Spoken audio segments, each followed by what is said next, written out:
Welcome to Smash Fiction, the podcast where we pit two or more characters against each other in a battle of strength, or wits, or reclaiming phallic symbols from the goddamn patriarchy, and see who would win. This week, Xena, Warrior Princess, versus Cassandra Pentaghast, versus She-Ra.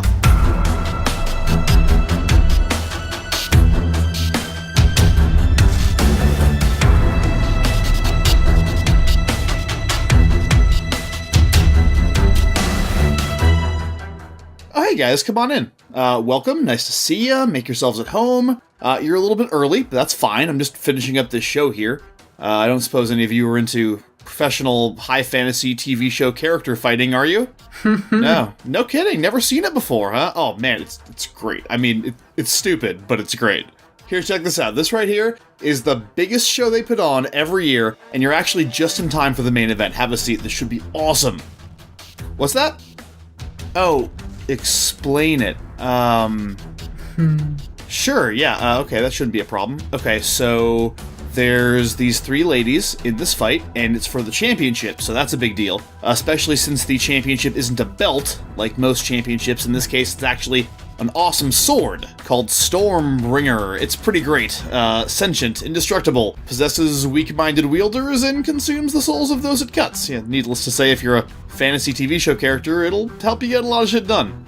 So yeah, that right there is Cassandra Pentaghast. She's actually pretty new to the show. She crossed over from video game character fighting about a year ago, but she's actually one of the best fighters on the roster already. She got a lot of public attention back in whatever a Dragon Age is, especially after four of their other fighters vanished mysteriously one day. I don't know what that's about. I actually don't watch the video game show. She's the leader of some folks called the Seekers of Truth. The point is, she's a badass, and she basically, hasn't lost since she arrived. Okay, now, this one right here, she was supposed to fight this lady right here, She-Ra, back in November. Now, She-Ra's awesome. She's actually been around a really long time, but she recently got kind of a fresh start, and all of a sudden, she's the only thing anybody's talking about. So, she and Pentaghast were supposed to fight, but She-Ra got injured, and the fight couldn't happen. Instead, Pentaghast ended up fighting Xena, who you can see on the screen there. Xena's just awesome. She's been awesome for a while now. Her credentials as a warrior princess are untouchable, basically. So, she fought Pentaghast and actually fucked her up pretty bad. Meanwhile, She-Ra's in recovery, right? But she's just, spending all her downtime just trashing Pentaghast on Twitter, okay? So, now Pentaghast has it in for both of them, and attacks both of them during another fight that didn't even involve her. But then She-Ra comes back and wins the Royal Rumble, and we all know she's challenging Pentaghast, right? Which she does, and everybody is stoked about it. But then a bunch of weird stuff happened where, the powers that be in the company said that She-Ra was still hurt, but She-Ra wouldn't go see a doctor because she's such a rebel. So they suspended her and replaced her with Xena, but She-Ra kept showing up and attacking the other two because she's such a rebel. And Pentaghast was like, fuck it, let her fight, I want to kick her ass. Anyway, long story short, they ended up making the match a triple threat, so now it's Cassandra Pentaghast versus Xena versus She-Ra for the championship in the main event of high fantasy TV show character Mania, and I honestly have no idea which of these royal fantasy ladies is gonna win. It's so exciting! Hey, wait. Where are you going? You just got here. What do you mean, who am I? You know who I am. I'm Miles Schneiderman. I'm your judge this week. Come back! I promise it's cooler than it sounds! Ah, damn it. I didn't even get to explain kayfabe. Advocating for Xena Warrior Princess is Claire Mulcairn. You know, while researching this match, I discovered that Xena isn't really a princess. Her mother just, owned a tavern in Amphipolis, and so I guess that means she just realized one day, I identify as a warrior princess, which is something I can totally get behind, so I think I might have realized something about my own identity watching this show as well. I'll get back to you guys soon. Aw, everybody's already won. Yay! Representing Cassandra Pentaghast is Kit Mulcairn. So is Cassandra wearing a chainmail singlet for this? Cause I'm okay with that. Is that what's happening, Miles? I can do that. I'm cool with it. Cool. And representing She-Ra from She-Ra and the Princesses of Power is Megan Bob. This is actually a Seahawk line, but ever since I heard him say it, I've needed to say it, and now is the time. Adventure! It was every bit as amazing as I thought it would be. In order to determine who goes first this week, I asked the other hosts their opinions on where in this unsurprisingly wrestling-themed narrative I should insert our featured patron, who goes by the mysterious name of HeroClix201. Bob said they should be the official wrestler massager and applier of oils, which, if that's even a thing, it's not an on-screen character, so that would be pretty tough. Kit suggested that HeroClix201 should be the referee, which is fine. I mean, kind of boring, but fine. I was all set to use her suggestion, but then Claire was like, wait a second, HeroClix201 should be another fighter character sitting ringside, holding a sealed envelope that contains the results of the DNA test that will determine which of the three women in the fight is actually HeroClix201's illegitimate mom, and that's just so fucking on brand that I have to give it to her. So, she will start things off, followed by Kit, followed by Bob. Better not be Adora, she's like 16. Adora should not have babies that are old enough to hold envelopes. So with that in mind, Xena, you're outnumbered, but there's still a chance to let them fight each other while you run. Let's take you through a normal day in the life of Xena. Season 4, Episode 16. Xena and Gabrielle are walking alongside a river when suddenly, Xena stabs her walking stick into the river to impale a suspicious-looking eel that Xena claims have been following them. She throws it onto the shore and it transforms into a demon that had been stalking them in secret. They are then attacked by 6 additional demons, and in the time it takes Gabrielle to defeat one, Xena defeats the other 5. Forgetting the part about defeating 5 demons at once for a moment, a suspicious-looking eel? Now that is some perfect situational awareness. It can't be taught. I have heard that. Xena's baseline power level is just staggering. She routinely defeats dozens of enemy warriors without taking a scratch. Giants, centaurs, harpies, hydras, demons, actual Grendel from Beowulf? No problem for Xena. With no explanation, she regularly leaps 20 feet into the air, almost as if she were being lifted by wires that were later edited out. Forget just catching arrows, something which, as I have stated previously, the Mythbusters proved that real humans cannot do. Xena catches 2 arrows at once. Xena catches an arrow in her mouth. Xena catches an arrow and then throws it back at someone with enough force to kill them. I just can't convey to you guys how freaking good Xena is at fighting. I don't care if you have a sword of honor or some nebulous semi-magical abilities because of how much you pray and how little you masturbate. Xena's seen it all before. It doesn't matter how much power you have if you don't have the skills to wield that power. And if anyone has skills, it's Xena. Xena has many skills. We know this because from time to time, she'll start performing some highly technical trained specialty that we've never seen her do before, and someone nearby will say something like, I didn't know you could embroider, or I didn't know you could sail a ship, and Xena will always respond the same way. I have many skills.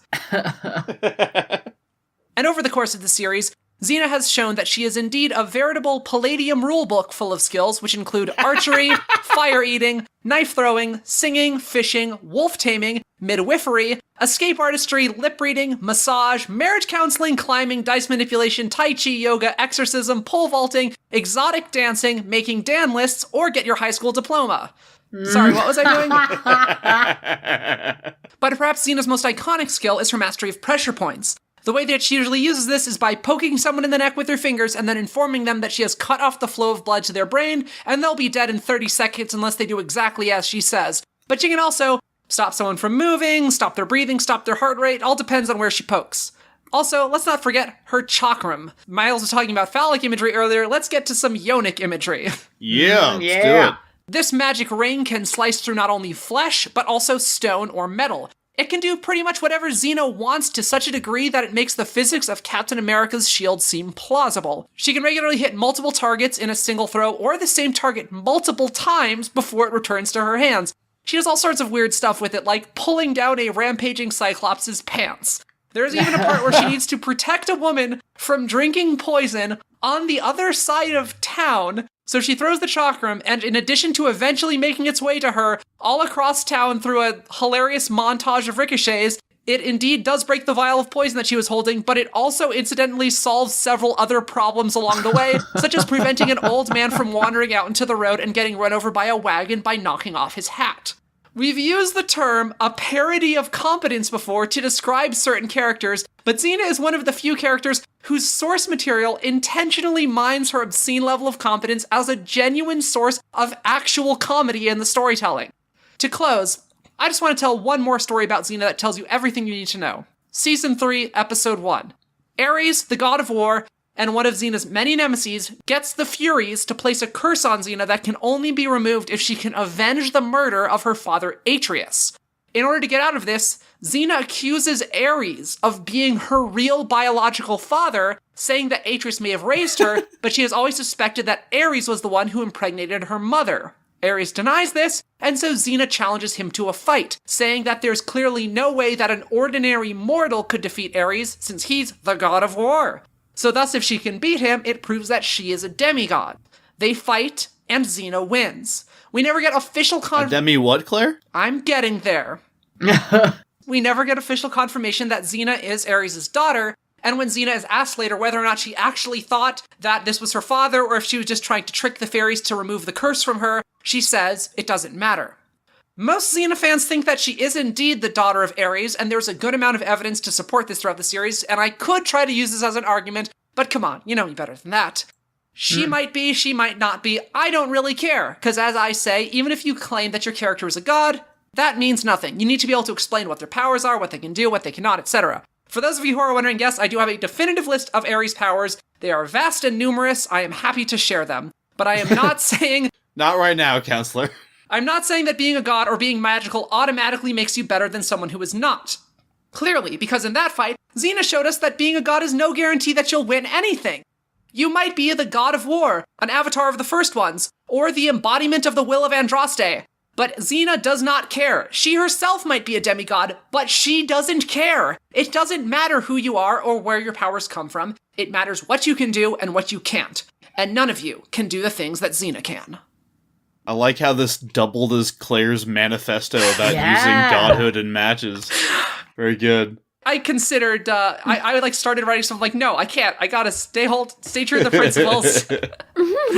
Well, I can see you like to be creative in an argument, Xena. Gets my juices going. I don't like that. Yeah, I know. I didn't think you would. Cassandra, I might call your argument majestic, but only after I hear a pile of bullshit bigger than my house. Well, do I have the argument for you? Let's just start at the very top of Cassandra's identity. Her name. Cassandra Allegra Portia Calogera Filomena Pentaghast. Wow. With a name like that, she's either royalty or Hispanic. Royalty, unfortunately. But what this match lacks in ethnic diversity, it makes up for by including a character with the most metal name since Death Clock. The Pentaghast family... No, you know what? I'm changing my last name to Pentaghast. Sorry, Dan and Claire. Well, Karen just can't compete. All right, I'm going to finish filing these forms later. Anyway, I know what you're thinking. Nobles jerking off motion. Okay, despite what you think of the upper class, the Pentaghast family actually live up to their metal surname by being a family of dragon hunters who were so good at what they do that they drove dragons into near extinction. This one family. Now, that's not very nice, but it is fucking metal. And Cassandra takes down up to 13 dragons during the course of the story and gameplay, thus living up to her family's epic legacy. Alright, let's move to the next part of what makes Cassandra Pentaghast the one to beat in this match. That eyebrow game! Her eyebrows are so fucking fierce, if Tyra Banks met Cassandra in person, Miss Top Model herself would turn into a dragon out of the pure fight or flight threat to her superiority. Which would be a giant mistake, because no amount of draconic smizing could stand up to Cassandra's withering glare. When murderous looks alone aren't enough, though, Cassandra's actual combat abilities will have to do. She can flexibly and capably fight with a single longsword, dual-wielding longswords, a greatsword, and sword and shield. In Dragon Age 3, she is the go-to tank. Screw you, Blackwall, get your facial hair right. Cassandra draws enemies away from you and has the strength, skills, and endurance to stay alive doing it. She has a passive ability called Bear Maul's Wolves, pretty metal, that prevents her from being flanked, which should come in handy for the three-for-all, right? She has moves that stagger and stun opponents and takes half damage from any range attacks that manage to hit her. I heard someone in this match really likes using Chakram? Lastly, Cassandra is the most skilled member of the Seekers of Truth, an order that functions like a secret police spy organization for the Chantry, which is like the Catholic Church analog for Dragon Age. The Seekers were put together by the Chantry as a way to keep the Templars, the Church's paladins, in check. Who watches the Watchmen? The Seekers. And when there are rogue mages that even the Templars can't deal with, the Seekers get called in for that too. The vast majority of Seekers are recruited as youths, and they go through rigorous mental, physical, and spiritual training to have the skills needed to deal with the most powerful magic users. So even if my opponents have a slight magical edge, even if they don't fall before those eyebrows, Cassandra's still got them. Her abilities called Spell Purge and Spell Shatter allow her to banish all hostile and protective magic being used by her opponents and deals massive damage across a large area around herself. With Wrath of Light, she can recover health for every person she strikes with the blinding pillar of light. Hallelujah! Praise Andraste. And listen, the only reason she wasn't the leader of the Seekers at the start of Dragon Age 3 was because she was too busy being the right hand of the Divine, who is basically Dragon Age's Lady Pope. Cassandra is one of only 2 elite members in this massive religious order trusted to do what needs to be done and to do it right. But how did she become the right hand of the Divine? Well, I'm glad you asked, Kit. In the film Dawn of the Seeker, we see Cassandra get mixed up in a conspiracy when she was still a young woman and a relatively new member of the Seeker Order. During the course of the film, she fights multiple Seekers while handcuffed and chained to another person, slices through the legs of multiple stone golems with only a sword, jumps onto a dragon in mid-flight and kills it with one precise attack, and jumps onto the back of another dragon mid-flight and steers it into an even bigger dragon so that both dragons go crashing into a building, but not before Cassandra jumps off and lands by the Pope, who she just saved like the metal badass that she is. Cassandra is the potent combination of pious and driven, and if she has any reason at all to believe that Xena and She-Ra are a threat, her shield will be unpassable, her sword will be unstoppable. All right, well, Cassandra, your argument has certainly grown on me like a fungus. Yeah. She-Ra, you have the floor! Tall, fashionable, muscly. With a head of rippling blonde hair and a sword that can slice a tank, She-Ra is built like a Valkyrie sent to conquer your heart. She's the youngest one here, but she makes up for that with the most powerful magic, the kind that only fades with time. The magic of a teenage heart, full of determination and feels. I chose to represent She-Ra because it's a beautiful show that I enjoy watching, not because I cared if she could win. But then going back to rewatch it, I was blown away. Her physical durability is pretty unmatched. She's able to take an energy blast designed to level magical castles. Her shield can deflect a blow from an energy cannon, and even without her shield, she can handle it with minimal fuss. And that's a burst powerful enough to, again, do magical demolition. So if she takes a punch or a sword blow to her arm or her shield, yeah, she'll feel it, but she'll easily get back up again. We never see regular blows from anything subdue her. It takes 4 of those Horde electricity whips to subdue her down to an approachable level of emotional tornado. Even as regular human Adora, she rips a leg off a 10-foot spider bot. She can punch rock hard enough to crumble it. She can throw a boulder. She can punch so hard that at several points she crumples bots or tanks. Look, I know, I don't make the rules of this cartoon world. I mean, look at her. She's like a baby rattlesnake. She can't hold back her venom. If she bites you, you're getting all of her venom. Or in this case, strength. She attacks full bore every time with the big-hearted determination of a teen in your classic Bildungsroman, like Teenage Mutant Ninja Turtles or whatnot. She-Ra is surrounded by superheroes. The show seems like it's about normal people, but no, they are all super teens who have powers, and She-Ra is the combination Hulk and Captain America, with all the military training and transforming abilities you could want. She's even got a Bucky. She's gonna win over Catra, right, guys? Oh, I believe it. Right? Oh, okay. Yeah. Okay, good. The point is, in this world of magic cuties, where people have crazy advanced techno magic, elemental control powers, like controlling ice, or being a beefy hot scorpion lady. Yeah. Yeah, right? Yeah. Don't get me started. She-Ra is notably the most powerful and tankiest of tanks. It's easy to forget that she's crazy strong until you watch her slice her sword through the water so hard it makes a tidal wave, or slice a tank open with her sword. She's such a super teen that she fights in a dress at Princess Prom. Let's see the Hulk do that. As far as Cap, she's got all the hand-to-hand and weapons training the Horde has to offer, which is apparently non-stop child fight club. We see in the episode Promise the way that Catra and She-Ra grew up. It turns out that Hordak and Shadow Weaver are bad parents. And one of the hallmarks of bad parenting is putting your children in melee combat with one another. Look, the point is, she's got lots of training, okay? Too much, frankly. Also, technology. Everyone else in this fight is from the Bronze Age or the medieval Sans. But She-Ra is from some sparkly pastel dystopian technoscape made up of lasers, energy cannons, flying horses, and the power of queerness and love. Yeah. People think she's not as strong just because she's a teenage goofball that needs hugs. Fuck that. Fuck that into next week. Look, Cassandra is like a shot of Malort. Harsh. Powerful. You go feel it. Xena is a tequila sunrise. It's a little fucking cheesy, but it's goddamn delightful. She-Ra is a blue Long Island iced tea. It's so fucking sweet and cute. You don't even know it's 5 ounces of ass kicking until your ass is already kicked, your lipstick is smeared, the rainbow flag is wrapped around your shoulders, and you are screaming the lyrics to Cher's Believe. Cheers, babes. Yeah. She-Ra, I found those opening arguments adorable. Oh, no. But now it's time for the next part of our show.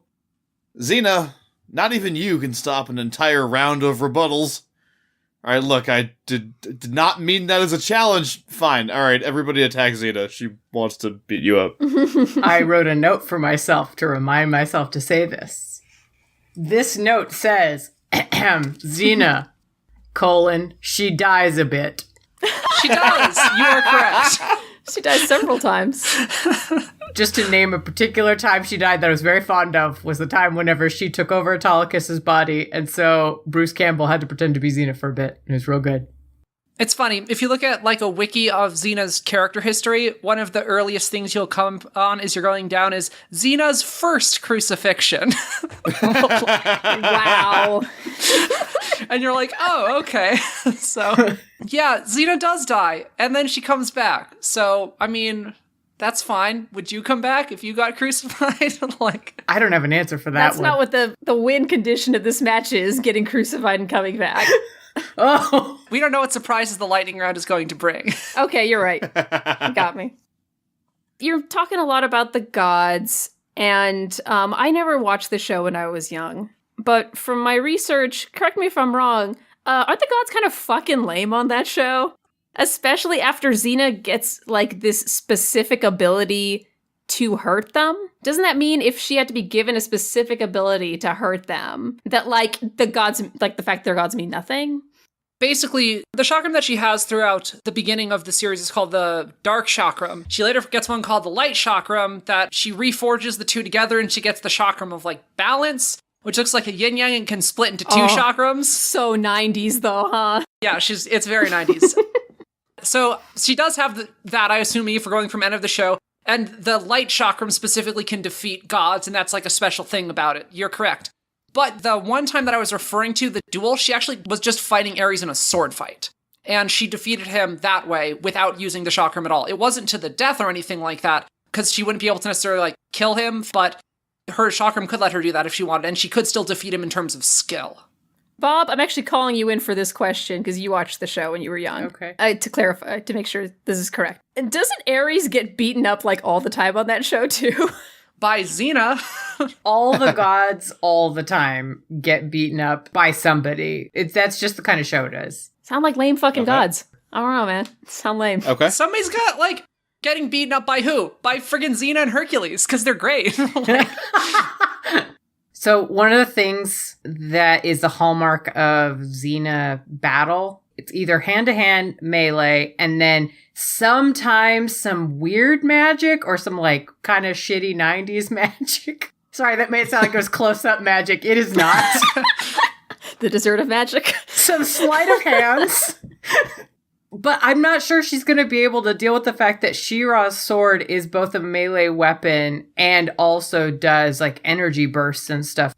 Yeah, it's less common on Xena than it is on something like Charmed, where everybody just like, throws fireballs at each other from across the room. Most of the fighting in Xena is just melee combat, or like, a CGI Hydra like snapping at her or whatever. Oh, yeah. Or like a forced perspective giant trying to step on her. There are not a lot of people that she fights that have energy weapons, but she still defeats a lot of monsters. She goes toe-to-toe with a lot of big things. I'm sure she'll be able to handle it just fine. She can take an energy blast like a champ, I have no doubt. Can I just say thank you for bringing up that Hydra thing? Because that was one of my favorite parts of the entire show. It's time for everyone to go after Cassandra now, even though I'll honestly be surprised if you receive any reply other than a sound indicating total disgust. Mm-hmm. There's a supercut of that. It's great. I saw it. She's so great. Of the 3 companions that are sort of the warrior types, she is not as durable or as damagey as the other 2. She's sort of in the middle. So I don't know how she's going to be able to soak up damage or do enough damage to either of us, but particularly me, since I'm talking about me. Me personally. First of all, I said Blackwall ain't shit, all right? That's on the record. I did note that. Fuck them. Gosh, I forgot what Blackwall's like specialty was, but so each of these like warrior characters gets a special skill tree thing that is unique to them. And Cassandra's is Templar because Seekers are sort of adjacent to Templar. Well, they're better than Templars. And I think that's what really gives her the edge in this match. That's the anti-magic stuff, right? Is that? Yeah, Templars are basically an order designed to keep mages in check, because mages are like the scariest thing in that universe to most people.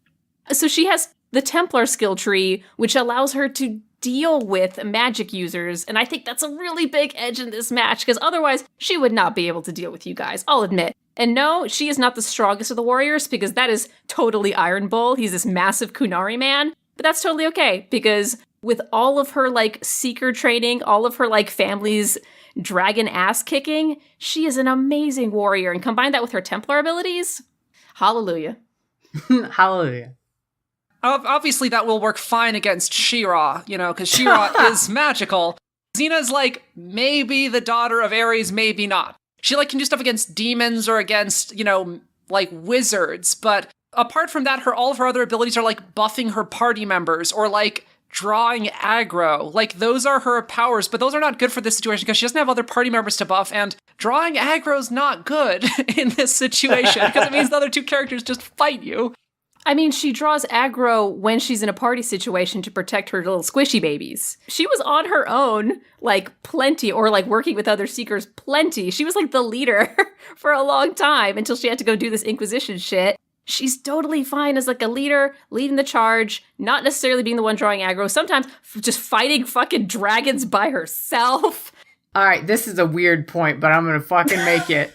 Okay, so apparently Cassandra kind of has, not a soft spot, but is a kind person. And so whenever prisoners come in, she's like, no, you can explain yourself. And then if they convince her that they're innocent, she's like, nah, go on, you're good.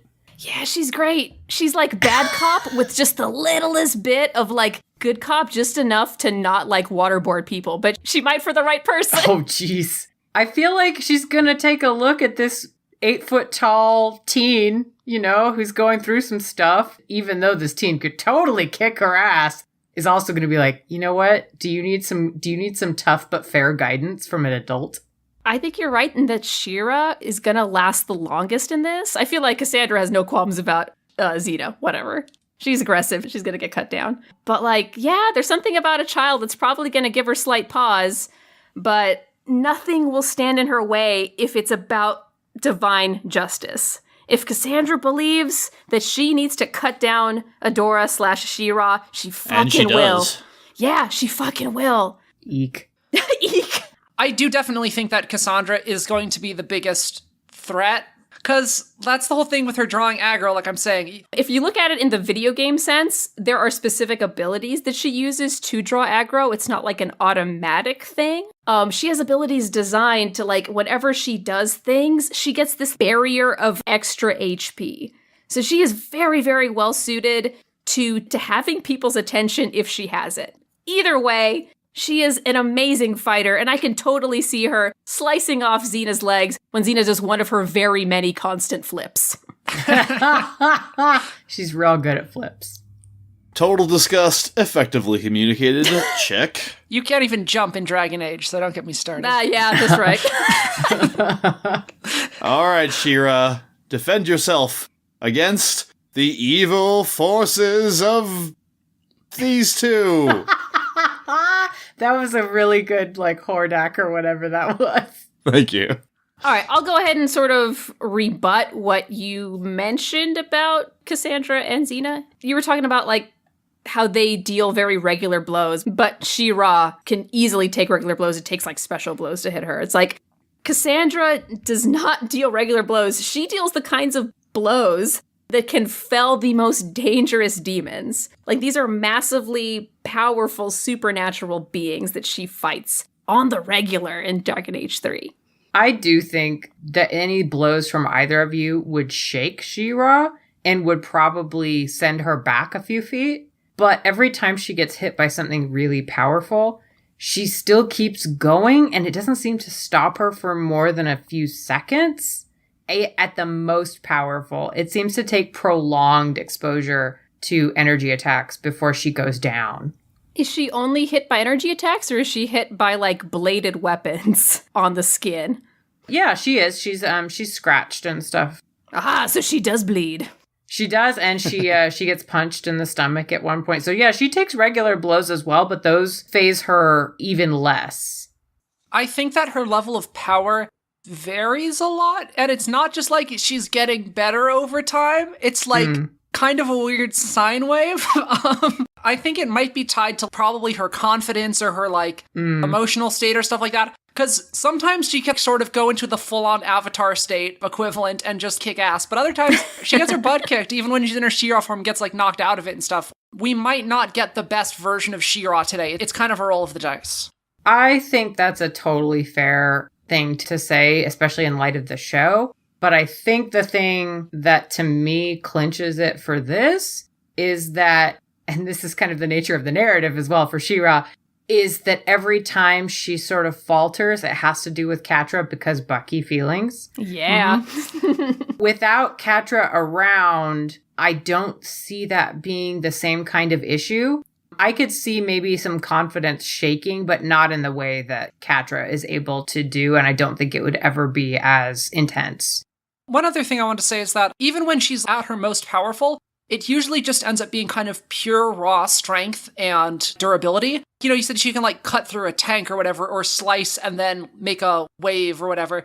But if certain people that you're fighting have reflexes enough to catch arrows and notice suspicious eels, then we're not going to get hit by any of your giant, slow-moving, tank-cutting blows. She's not that fast or that accurate, really, ever. She's fine, but not ever great in terms of that half of things. I think there's a point there. She is able to catch Catra. The moment Catra is still, she gets her right between the eyes with a pebble as, like, a, fuck you, you were my friend. Which obviously a pebble, I know, sad. A pebble is not going to do it, but it does show that she's capable of hitting a precise target whenever she has a second to aim. Whenever she's in the heat of it, she does tend to just throw blows. But I will say that whenever she does that, she's so strong that she sort of causes collateral damage anyway, and that often gets people. So she hits precisely like a stormtrooper. That's points away from Cassandra Pentaghast. In all seriousness, in retort to the doing so much damage, you sort of do collateral. Cassandra deals with people who deal collateral damage all the time. That's what fighting mages is like. They're just constantly throwing these murderous spells all over the place, like fire and ice and everything in between. And I think that's fair too. Like, I mean, all these points are valid points. They're all good points. Braun. We're so nice to each other this battle. No, I just think it's that even if she throws really powerful attacks and you guys dodge them, or you guys absorb them, or whatever it is, she has that teenage ability to just keep going until she's emotionally wounded. It's essentially when the stopping point hits. Yeah, I think she can outlast in that sense until she hits. And then when she does hit, it's just ridiculously powerful. Well, if you want to bring up emotional feels, if there's any character who attracts a ton of people who are like debilitated by their insane crushes on her, it's so Xena. Between like Callisto and Ares and everybody. Oh my god, this fight has been amazing, but it looks like we might be approaching the finish. Wait a minute. HeroClix 201 is standing up. HeroClix 201 has grabbed the championship. They've grabbed the sword known as Stormbringer, and they're using it to open the envelope containing the DNA results. Oh no. The results are out. HeroClix 201 is reading them. HeroClix 201 has a microphone. Their real mom is the lightning round! Oh my gosh. What? Talk about a twist. Wait a minute, HeroClix 201 has a strange look in their eyes all of a sudden. Stormbringer is crackling with power. Yeah, HeroClix 201's eyes just went completely black. That can't be good. Now they're getting in the ring. The three competitors are still duking it out, unaware of HeroClix 201 coming up behind them, Stormbringer in hand. It stabs forward. It stabs forward again, and once more! Blood stains the ring! It is all over! Xena, Cassandra, and She-Ra are dead. Oh, well, how many is this for you, Xena? Well, their bodies are dead anyway, but their souls have been taken by the sword and sucked into the body of HeroClix 201. Oh my. Again, not Xena's first time being in someone else's body either. No shade on HeroClix here, but they clearly don't have the willpower necessary to master Stormbringer, or even to prevent a stronger soul, like one of the three currently inhabiting their body, from taking over. Your characters are all dead, but one of them still has a chance to take Stormbringer and use it to accomplish her goals. All you have to do is beat down the other two souls and take over HeroClix 201's body for good. Or at least until you can find a less permanent solution to the problem of being dead. The only problem is that this kind of soul combat isn't anything like physical combat. To win this battle of wills, you have to have determination and moral authority on your side. You have to know what your character would do in her own world with the power of the sword, and you have to know with absolute conviction why it's the right thing to do. In other words, ladies, instead of telling me why your character would win this fight, you now have to tell me why your character should win this fight. And remember, I am actually the person choosing who wins, so make a moral argument and convince me. In the main round, the order was Xena, Cassandra, She-Ra. In the lightning round, that order will be reversed. So, She-Ra, go for it. Okay, as far as moral authority, I think that teenagers have a level of moral authority that is so powerful and borne out by going, I know the things I know, and I have never known a thing in such a deep and knowing way. And it's beautiful, and it moves the heart, even our old crusty hearts. She-Ra has this cause that the planet is being destroyed by Hordak. It is a post-apocalypse in some senses. And 1,000 years before that, everything was relatively okay, although still battling some sort of thing. So She-Ra realizes that she is part of a legacy that has to address the world-destroying power of a force that tried to indoctrinate her. I can't think of a more powerful moral calling than to try and destroy the thing that tried to use you to destroy the world. That is cosmic level kind of moral authority. And I think she's going to do it, get that sword, probably not even stab Hordak, she's not really a stabber, just like slap him in the face with it, sideways, knock him out, and then send him to the Whispering Woods where he has to do a lot of community service. He's going to have to braid the hair of so many horses. Talk about your moral authority. Yeah! All right. Moving on to Cassandra. Oh boy, here we go. Look, Cassandra needs to get Stormbringer for the Inquisition. And to do that, she needs a body. This isn't about stabbing eels or smooching cute cat girls.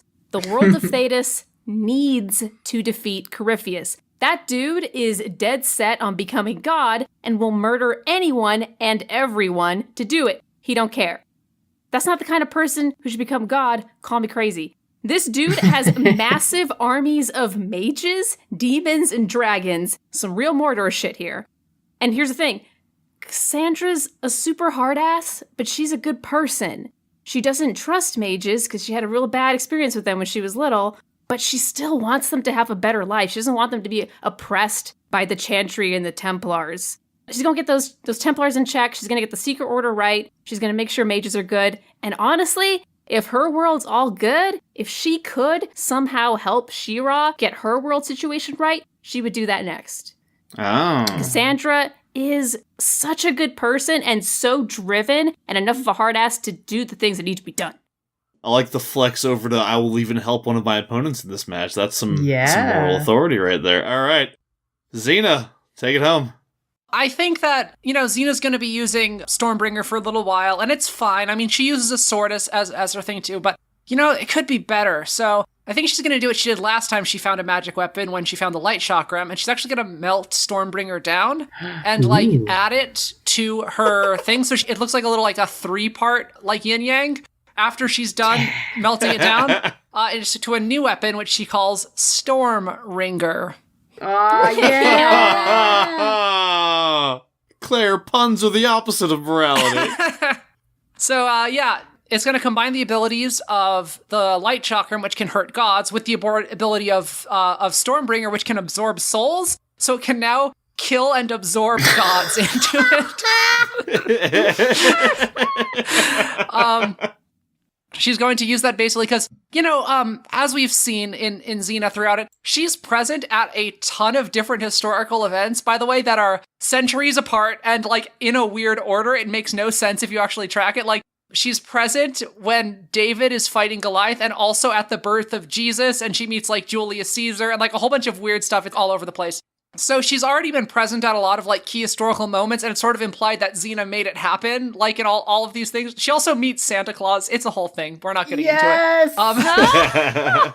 So you can just imagine if she could be back in the past of Earth, and she has all of this new power now. She already could do a lot before, but in some ways her hands are tied. She can only do so much. But with this new ring, she's going to do everything, man. She can kill off the entire Greek pantheon of gods and, just set everyone free from the underworld because they can just come back to Earth. What could go wrong? You know what? Hey, there will never be, a Dark Ages. There will never be persecution of different people by all these terrible religions because she's just going to kill all of the gods and wow. create a new world order starting around the turn of the CE to BCE era, and her girlfriend Gabrielle will just start a new queer godless utopia that will change the course of not just her world but our actual real world.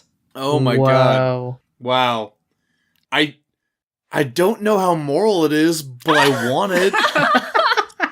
Alright, well, despite what some people say, the results of Smash Fiction matches are not predetermined. So I have to go figure this thing out. Have fun, y'all talk amongst yourselves.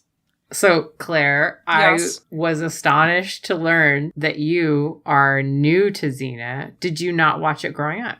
I did not. I think I maybe watched an episode or two, but I never made an effort to do it. I'm a big fan of Xena, in theory before this, and I actually listened to Xena Warrior Business, which is a spin-off podcast of Sailor Business. That one's about Sailor Moon, and Xena Warrior Business is about Xena.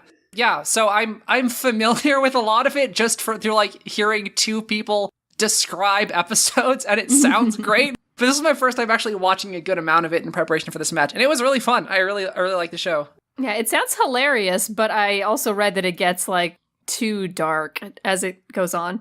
It's kind of all over the place at times. The quality kind of varies a lot. It's better if you watch it. I was watching it at 1.25 times speed on Daily Motion or whatever it was, and that was really great. I accidentally started watching an episode on normal speed, and it kind of sounded like everyone was drunk just because I got used to it. Everybody was just talking kind of slow. But yeah, I enjoy it. It's a good show. It's fun. It's silly. It's very gay. I know it is so gay.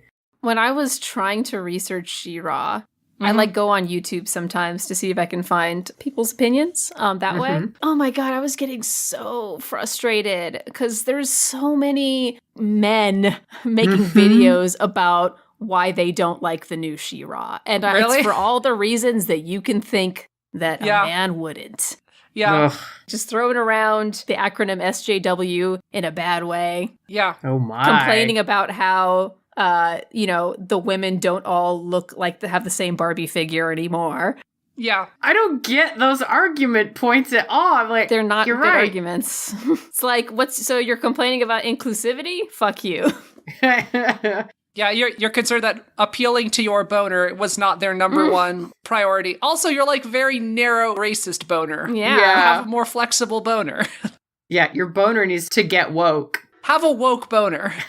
So, to say one thing about She-Ra that may be apocryphal, but I believe it to be true because of Noelle Stevenson, in the writer's room, I believe one of the producers asked, what's with the rainbow at the very end of the final episode of the season? And she just said, it's the gay agenda. Fuck yes, Noelle Stevenson. Yeah, I am happy with how subtexty gay the show is, but it's still kind of queerbaity right now. I want them to just make it a thing. Like, just let it be a thing. Stop, if you'll excuse the catcher puns, stop pussyfooting around and just make it happen. Like, show us some like kisses. Like, yeah, that's honestly how I feel about Disney, because Disney has so much power and money and such a huge fan base. They would not take as big of a hit as I think they're afraid they would if they fucking showed an actual like gay relationship. The Frozen trailer came out somewhat recently, Frozen 2. Yeah. And there's like some evidence that there might be like maybe an autumn themed character, So the idea of giving Elsa a cool autumn-themed witch girlfriend just makes my heart so happy when I think about it. And I'm like, Disney, make it gay, you cowards. Are you guys talking about representation politics without me? Yeah, sorry. So I am back, and I thought I had an answer about this, and then I went back and thought about it again, and I thought I had an answer, and then I went back and thought about it again. And I just really was going over and over my notes, trying to figure out which of these characters would win, because you all made such compelling arguments, and your lightning round morality plays were so perfect. I loved all of them so much. When I wrote that, I was like, great, and this will be easy. Whichever moral thing I like best, I'll give the victory to. And they were all great, and now I can't decide that either. So, I'm gonna have to give it to She-Ra. Oh. Alrighty. Congrats, She-Ra. Thank you to She-Ra. I think that the fact that she's apparently only taken down in her show by feelings is important and was never really sufficiently rebutted. I definitely hear what y'all were saying about how she's a big tank and she's all strength and durability and no speed and agility, but at a certain point you're gonna have to knock her out. And judging by everything I've seen and heard, and again, this was very close, I think between that and like the combination of the technology edge, I think she would take it. So that is my ruling. Go She-Ra. I'm just happy that She-Ra's in a match. 'Cause She-Ra's great. She's a good teen. I came back ready to announce both other characters as winners, and then I thought about it more. It's alright. Xena will come back. She'll be fine. She'll come back from the dead again. Yeah, she will come back. Yeah. Claire, the strength of your argument has made me want to go rewatch Xena.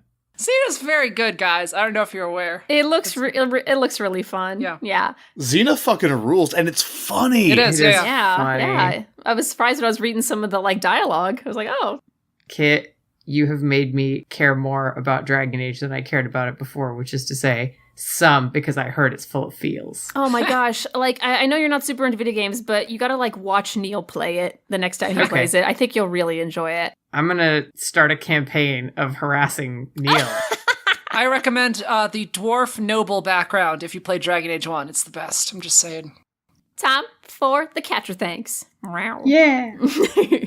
First of all, I just want to give a little shout out to our patron Corum, who changed their Patreon username to Corum thinks that Smash Fiction is an excellent podcast. Listen to them. Aww. Oh my god. That's awesome. I love y'all using your names to fucking shout us out. Yeah, that is a new vector on which we can thank people. Oh my gosh, Corum, thanks. Okay, over to Twitter. Thank you to, I don't know, something witty. Oh, y'all with your names. They're great. Jeff Rick Present, Jada John, Angry Rat Lady, Amanda Turner, Cosplay Devotee, Krista CS, Sean Boyd, Jake Wars 7, The Jake Awakens. Ooh, my favorite. Wow. Cosplay Fiend, Decade Fan, The Unspoiled Podcast, Mike Carbuccia, Florian, Earth Mofo, Matias Tatimes, Robert Ramsey, and Fat Blunt 69. Fat Blunt 69! And also with you. Over to Tumbles. Thank you to Sid Rabbit Blog, Ultra Anonymous Angel, Secretly a Skeleton, and Not Very Bright Raven. Caw. Over to Facebook. Thank you to Krista Contina Soundby, Robert Ramsey, Jeff Polier, Jeffrey Ketchum, Viola Sanderlin, Sharon Schneiderman, and Matias Tatimes. Y'all are great. We're rich in love. We also got yet another really sweet email from Matthew Laserwitz. Oh, yeah? Right before airtime, What? by the way. I didn't catch it. Yeah, he was talking about how he's had a rough week and we helped him out. So We're glad to be Yeah, I feel there. like that's the best compliment, is like when they tell us that the stupid stuff we make actually like affects their lives positively. I think that's the sweetest thing you can tell a creator. And thank you also to HeroClix201, who was Yeah. our featured patron this week, which means that they got worked into my wrestling story as a illegitimate child of the lightning round. I don't know. It was Claire's idea. Go back and listen to the initiative. You'll see I stated clearly that Claire gave me that I idea. had no part of this. That was, no, don't break kayfabe. Thank you, HeroClix201, for being a patron of ours. And if you also want to get your real name, social media name, whatever name you use on Patreon, into our narrative, as HeroClix201 did, then go over to patreon.com/smashfictionpodcast and shoot us $1 or 10, and you will have access to all kinds of cool stuff, including bonus content like Claire's most recent artwork, So beautiful. which is amazing. I believe as we record this, the bonus episode of Extraordinary League is up and available on Patreon. Oh, yeah. So you should It's a very definitely fun go check one. that Yeah, out. it's very fun, very silly. Can I plug something real quick? Absolutely. Are you going to plug corner? Yeah, well, there's something I actually haven't said on the podcast that you guys are aware of. But Do it. as of like about a month ago, I got a job working for the website Looper. So yeah, if you're not aware, it's like an entertainment journalism thingy where there's articles and think pieces about comics and TV and movies and stuff. And if you go check it out, I write stuff there. You can either go to like, if you want to read my stuff specifically, you can like click on the About Us thing and find my name, or you can just kind of read all the stuff they have there because it's good stuff. I most recently wrote an article about the TV show Russian Doll, which is really great, and I'm very proud of the way the article turned out. So yeah. Read my stuff on Looper. I'm getting paid to write things. Yeah. Claire's an awesome writer. Like, I mean, if you listen to the show, you already know this, but I'm just, FYI, guys. No, it's great stuff. I've read a couple of things you've written. Didn't read the new one just because I haven't seen Russian Doll yet. You should, so. yeah. Anytime you want to watch it, Miles, I will watch it at your house with you for the third time for me. I may take you up on that. I think we do have time for a listener question. We haven't done one in a while. Ed Solfaro asks, how do you record your podcast and how long do they take to edit? I mean, I have to hang out with these people, so that's Yeah. a problem. No, I love you guys. You know that. I can answer the first part. I can answer the recording thing if other people want to answer the editing, because I don't do that shit. I don't edit. Yeah, go for it. So yeah, when we record, we are, for the most part, all in different rooms all around the country. We all record our own audio individually using Audacity. We talk to each other over Google Hangouts. That's how we hear each other. But Yeah, fuck you, Skype. We're done but with yes, you. We broke up with Skype. but we don't record our audio over the internet because that would decrease the quality. We record our audio offline and then we email it later to one person who edits it all together. Yeah, I guess I'm the primary editor, although Dan does a lot and Bob has been doing more and Kit has edited the episodes as well. I ain't doing shit. Don't leave me. You cannot... Huh? No, I know you don't do shit. Don't worry, I've noticed. No, you can always tell which one of us has edited the show by the end credits. But yeah, editing takes fucking forever, guys, in case you were wondering. I strongly encourage people who want to start podcasts, but like, if you're doing a weekly show, be prepared, because we record anywhere from an hour and a half to 2 hours of audio, usually, and then that all gets edited down to, usually just under or just over, around about an hour. Collaboratory can be 2.5 hours or 3 sometimes. Oh boy, or 1.5 there was that one good, time. But collaboratory is the most variable, because sometimes the ideas float and all clicks, and sometimes we just spin our wheels on that show. Yeah. Yeah, collaboratory definitely is like has the highest floor and the lowest ceiling in terms of what the editing experience is like.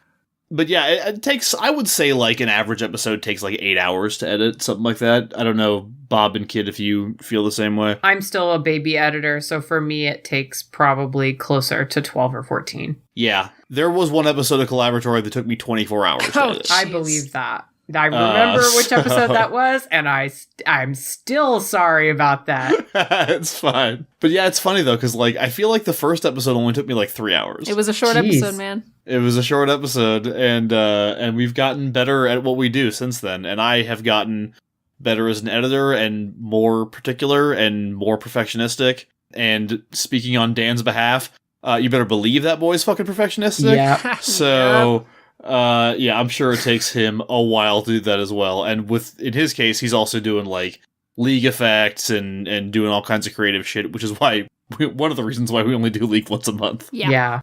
Yeah. So there you go. That's how the sausage is made. That sexy smash fiction sausage. It's how the sausage is recorded. Yeah. How the sausage gets into your ears. Thank you for listening to this week's episode of Smash Fiction. Next week, Shipwrecked returns for episode number 4.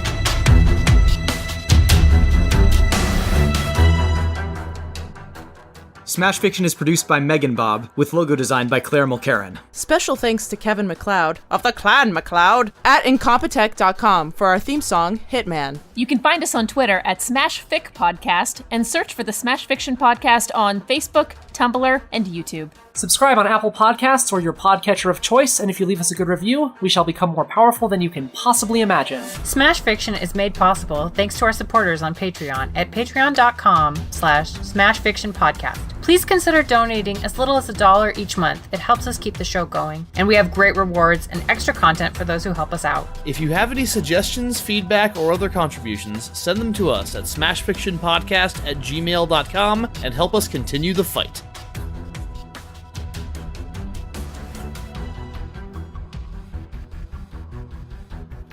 I'd like to officially apologize to Cassandra Pentaghast for making her the Ronda Rousey in that scenario. Nobody honestly deserves that. I was going to ask whether or not this was inspired by certain recent events that have been taking place on wrestling Twitter that I have only gained like third hand because of following people like you and Elle Collins, but... Yeah. All that stuff was the exact storyline culminating at WrestleMania, which is a couple weeks out of when this episode drops. And there are reasons why everybody was their thing, and wrestling fans will get it. Anyway. Timely, dated, too niche for this podcast, just niche enough, you decide, listeners. That's right. Bob, feel free to cut all of that out. Don't you dare.